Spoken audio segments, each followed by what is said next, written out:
from Anarchapulco. I am joined by I'm joined by Dr. Kyle Varner, as well as someone I work for.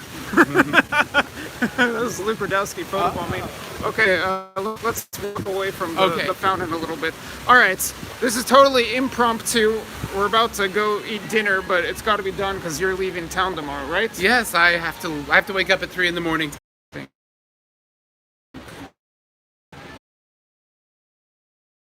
Are we back? Yes, we're back. Sorry about the brief connection failure. Anyway, Kyle, introduce yourself. Okay, so I'm a doctor by profession. I'm an internal medicine specialist, and I work as a hospitalist.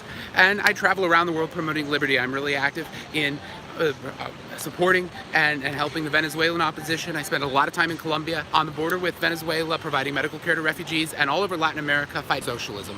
So you popped up in my live stream. Yes. Outside the Cuban embassy in Bogota, Colombia, Yes, a month or two back. Why? What is an American doctor, a successful American doctor with some international practice, what's he doing protesting outside the Cuban embassy in Bogota? Well, the communist regime in Cuba is a cancer on Latin America. They're exporting their ideology. They run a hemisphere-wide criminal network, a terrorist network. They have been behind many of the problems that are happening right now in Chile, in Ecuador. They've been trying to interfere with the legitimate government of Bolivia. They've been supporting Nicolas Maduro. And so I think it's really important that anywhere in the world where that hideous monster, the Cuban dictatorship, rears its head, that good people stand up and say no. And so the Colombian libertarians are involved in an active campaign to get the government of Colombia, of Ivan Duque, to expel the Cuban embassy, expel Cuban diplomats and shut the Cuban embassy. And it's something I really support. And I really support the isolation of Cuba with a view towards the eventual destruction of their communist regime. And so I was really happy to be there supporting Movimiento Libertario Colombia in their efforts to keep their country safe from the criminals and the terrorists in the Cuban dictatorship. Let's see if we can get a Pacific Ocean shot in the background as we talk. But let's take a step back. So, again, you're a doctor. Right. You've got a digital or online business in addition to being Right. a doctor. You travel, you do all this stuff.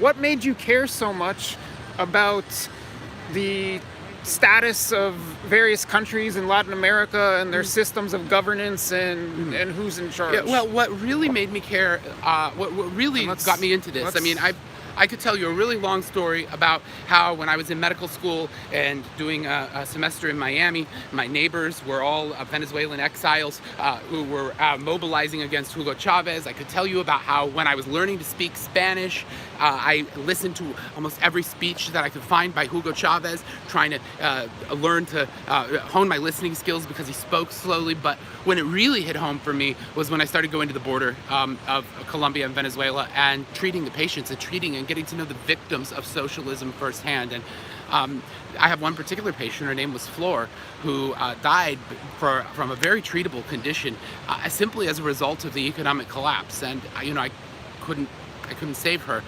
but that kind of thing happens over and over every single day to the 6 million refugees who are fleeing for their lives, and I can't accept that. And that's being promoted. That system of societal destruction is being promoted out of Havana. It was forced onto Venezuela, onto Nicaragua, and onto large parts of the rest of the continent, and I'm committed to helping people fight back. I feel like now is a very opportune time for us to be having this conversation. Hold on. All right, another brief connection interruption. I don't know what's going on here, but at least we've got an incredible backdrop here with the sun setting over the Pacific. All right, so now I as well have been to Cucuta, Colombia, and I guess I might have even accidentally stepped foot in Venezuela. As have I. In my case, it wasn't accidental. I'm not sure about that, and as some people have seen with. By the way, I'm really lagging on getting out all these interviews that I did at the border, more to come, but I did publish the one with the young teenage prostitute, and that gives people a glimpse of how dire the situation is there, how girls are being sent there by their families or even going on their own and selling their bodies for a few bucks at the border. Very, very dire situation. But all right, can we really just blame that on socialism, or is there more at stake? What's causing the problems in such dire straits over there in Venezuela? I think you can blame it on socialism because in all of world history, every time one of these revolutionary socialist regimes gets to power, they do the same thing. I mean, this is the road to serfdom. The country, ordinary people suffer terribly.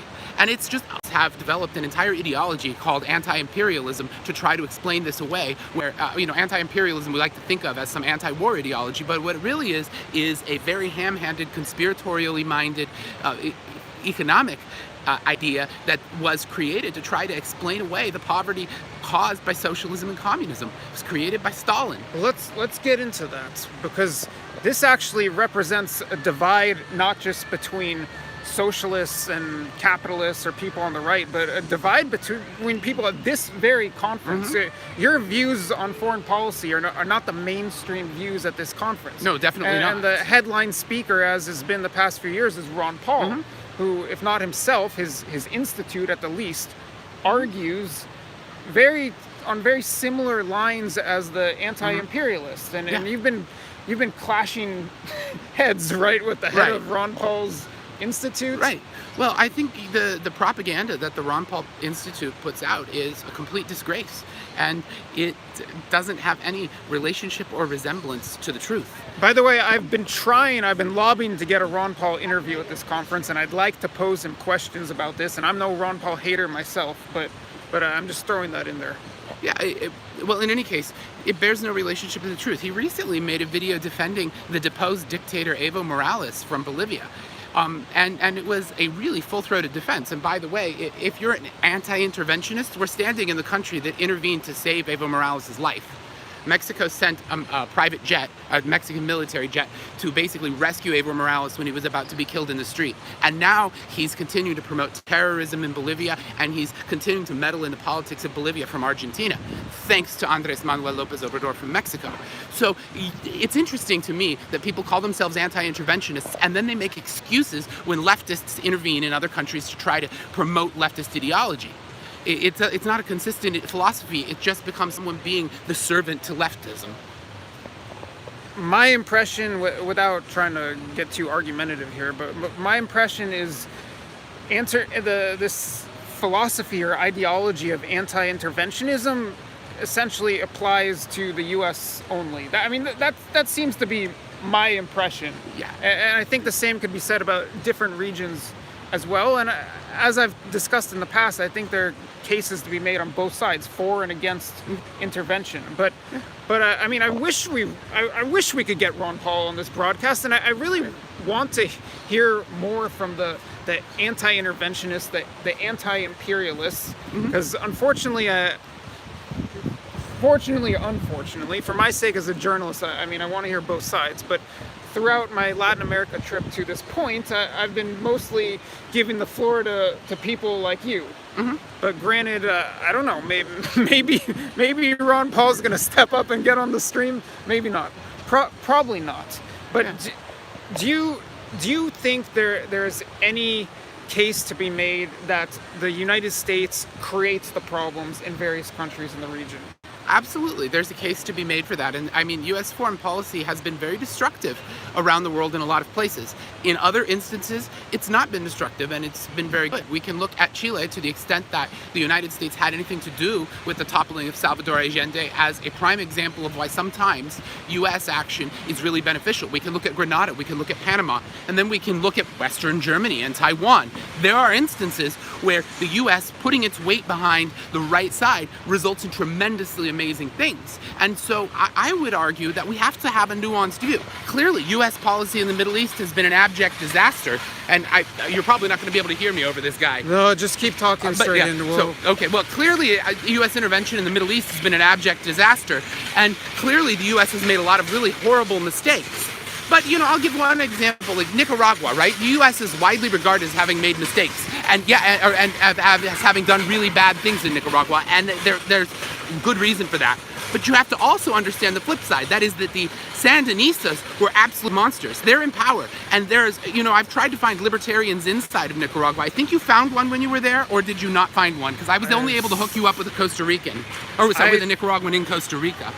I think there are a couple, but I didn't end up meeting any of them in the country. Which so by the way, for those of you who aren't aware, I mean, I did do a stream from Managua, but I made my way up through Central America, actually entirely by bus. I flew into Panama and then crossed basically all of Central America by bus.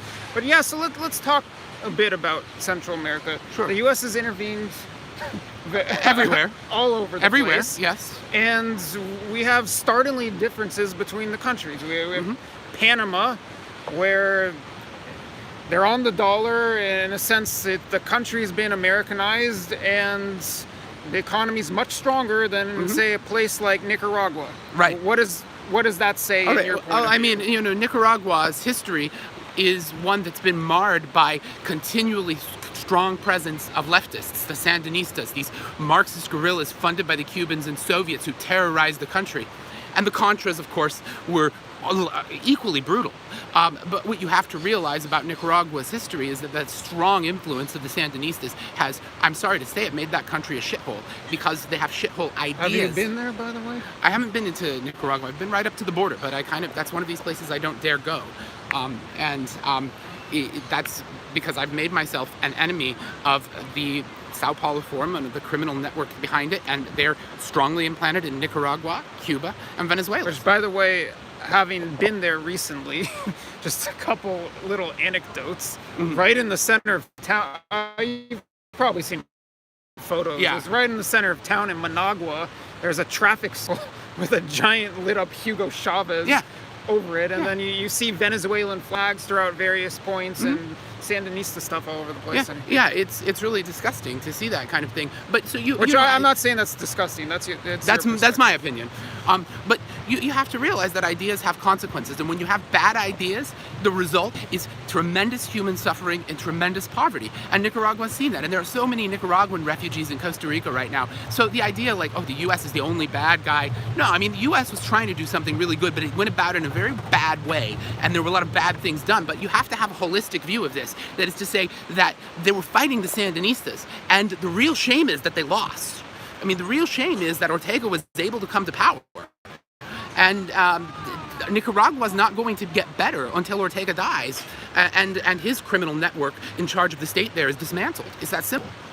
Let's talk about some current events. So I was in Nicaragua right when Secretary of State Mike Pompeo was doing his little Latin America trip. I don't know if you followed that. Yes. But anyway, so he met with Guaido, right?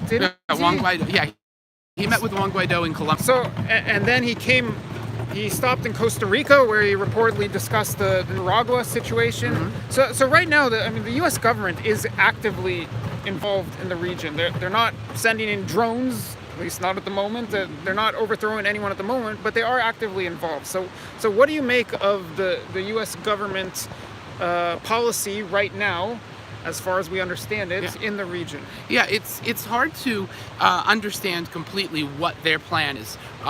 I think that number one, if I could ask them to do one thing differently, it's to grant temporary protected status to Cubans, Nicaraguans, and Venezuelans, because these people are suffering and dying, and we have prosperity and safety that we can offer their refugees. And no matter what the U.S. does, the situation is not going to just snap its fingers and get better. So we have to do the humanitarian thing and open our borders to the people who are fleeing.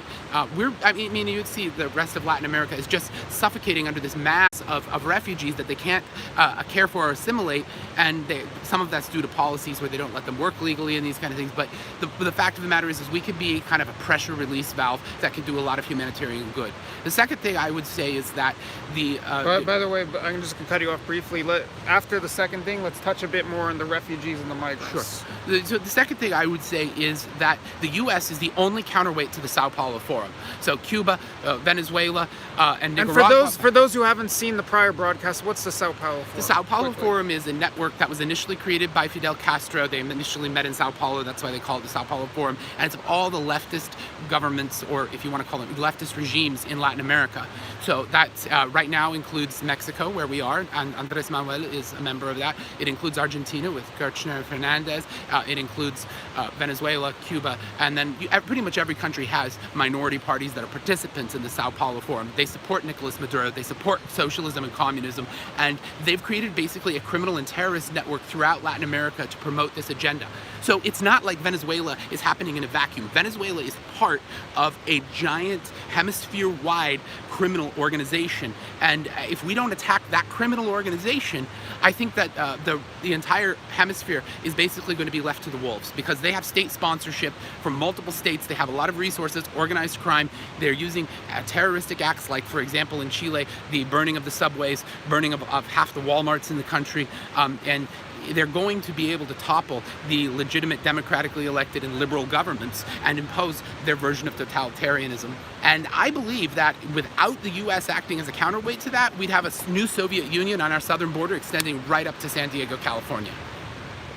Seriously, dude. Seriously, I believe that if given their way, the Sao Paulo Forum, which is basically, you think they'd overrun the other countries? I think Costa Rica. Yeah, I think one by one, because that Sao Paulo Forum's strategy is to take control of these places by democratic means. But I mean, they'll use criminal acts during the elections, but they take control by democratic means. Then they burn the democratic pathways to power, and without some kind of a counterweight to push back, they're going to be extremely successful. At one point, they controlled almost all of South America, with the exception of Colombia. How beautiful is this sunset? Oh, by the way, absolutely amazing. The connection's not the greatest, but the setting's perfect. Yes. Other than that, all right, let's talk about the refugees and migrants. I was just at the Mexican-Guatemalan border, which is really now a new frontier in the migrant crisis in the region. And what I saw there is entirely different. Maybe not entirely different, but it's significantly different than what I saw at the Colombian-Venezuelan border. Actually, maybe I should throw in some caveats. There's a river and people are shipping goods. I mean, there's some similarities, but the main distinction I would make is that most of the people trying to get to the U.S. via Mexico and who are getting caught or stopped right now at the Mexican-Guatemalan border, they are primarily leaving Honduras and El Salvador, and they're primarily fleeing poverty. And violence, yeah, gang violence. Violence to a lesser extent. Okay. Based on my interviews with them, yeah. and I interviewed a lot and used the translator to do so. Okay. I mean, yeah, people brought up gang violence and certain other issues, but really poverty is the biggest one, based on what I saw and other reporting as well. Sure. So I would draw a distinction between what you're discussing, and you bring up not just Venezuelans. You say the U.S. should give asylum to Cubans and Nicaraguans as well, which, if that were the case, I think that would more cleanly fit political asylum, at least under the. Although, to be clear, a large number of the refugees in Costa Rica coming from Nicaragua and in Colombia coming from Venezuela are not fleeing direct political persecution, because they're just a regular guy who doesn't have any political affiliations, but they can't eat, and so they're looking for work too. So there's the economic component. That's the million-dollar question in my mind. Are they refugees or are they migrants? I mean, we call them economic refugees. And we're playing with words here. But are we really? Because you go back to your country and you die of starvation, or you go back, shoots you in the head. The result is the same. You're dead. So yes, but I think it's primarily a legal difference. I think there's not a moral difference. If you are fleeing a situation where you can't survive because they've taken away the free economy, then I think that makes you a refugee in my eyes. And in that case, I think the United States should be that safe place where you can go and you can enjoy a free economy. And we're getting some positive comments about Israel and Jews, which is wonderful. I always love it. That's a big change of pace when the inmates get out of the loony bin. But what I'm saying is basically that a free economy is a human right. And if you're being denied a free economy, I think the United States should accept you as a refugee. I think it's an interesting case, because I think you're making the case fairly well, and there's a case to be made that it's the political system in Venezuela, arguably also in Cuba, which I don't know, in Nicaragua, that's creating these problems. Although I don't want to move around too much. I know we got to get to dinner soon, but I just want to stay put so we don't lose the connection. But for a few people, we're just tuned in. Any questions? Any comments? Because we need to wrap this up quickly. We're supposed to get to have dinner right about now. So if you do have comments or questions, leave them right now. What do you think the U.S. should do about the migrants coming from Honduras and El Salvador? And I think we should open our doors and welcome them. I think they want to work. I think they would be amazing contributors to the American economy, and I think that we're going to benefit tremendously. They're going to have safety, they're going to have a better life, and it's a win-win for everybody. So I say that we need to open our doors to these economic refugees and be Americans, because America is all about capitalism, and I can't think of better people to admit to the United States than people who want to come and work. And that's what these people want. Oh, Fred is commenting, have you met up with Josh Sigurdson? He can probably get you an interview with Ron Paul. Interesting point. Fred, I did run into Josh Sigurdson today. I hope to see more of him this week. And maybe he could. That would be fantastic if he could line up an interview with Ron Paul, because I would like to delve more into this. I mean, it's kind of crazy how strong of a divide there is among libertarians and anarchists on foreign policy, which we've discussed here. But I really would like to get the other side to that. So what you're arguing for is basically the polar opposite of the current U.S. government policy under Trump. Trump has, I would say, fairly successfully, you could say pressured, you could say bullied, whatever term you want to use, pressured the Mexican government into putting a stop to these migrant flows, and that's what I just saw at the border there. And listen, the president of Mexico right now is cut from the same cloth as Hugo Chavez. He's a participant in the Sao Paulo Forum, and the political pressure that Trump put on him has given him the go-ahead and given him the political kind of cover to create a national military force that's really loyal to him and not to Mexico. But this is they're imperiling Mexico's democracy with that kind of pressure. This is very interesting. So I was just there at the border. I've got all kinds of footage of this National Guard, which is what you're speaking about, the new military force there. But he's, at least for now, Obrador, he's using that National Guard on the migrants. Right. And which I mean, this is a guy who's far to the left, and wasn't he in the past arguing in favor of the migrants passing through, right? But exactly. But he'll sharpen the blade of that knife, and then he's going to turn it on his political opponents here in Mexico if he's able to, as I believe he wants, which is to amend the Mexican Constitution to have a second term. I think Andrés Manuel is extremely, extremely dangerous, and Trump played right into his hand by giving them political cover to consolidate his power. That was very, very bad. It was a stupid move. Bad Trump. But you've had some positive, Fred saying, sorry, Paul, no comment necessary. You've had some fairly positive or maybe neutral things to say about how Trump's handled Venezuela, right? He's been leading the charge to recognize President Guaido as the legitimate government. Do you view Guaido as the legitimate president? The constitutionally legitimate president, yes. Who I hope will be thrown out of office in the very first free elections. But I see him as the U.S. is recognizing. Well, the real coup attempt happened in 2016 with 2016 with the creation of the Constituent Assembly. I may have that date wrong, but the Constituent Assembly is a completely unconstitutional body that usurped most of the National Assembly's functions. That was the real coup. It was an auto coup by Maduro and his PSUV party. It's ridiculous to call it a coup. This is just a left-wing talking point. So on Trump, what do you say about his handling of Venezuela? Then we'll wrap up because we got to get to dinner. Well, I say, good start. Now give Nicolas Maduro, Diosdado Cabello, Vladimir Padrino, and all of those PSUV sons of bitches the Soleimani treatment. Wow. Ending on a harsh note. I think you guys know what the Soleimani treatment is.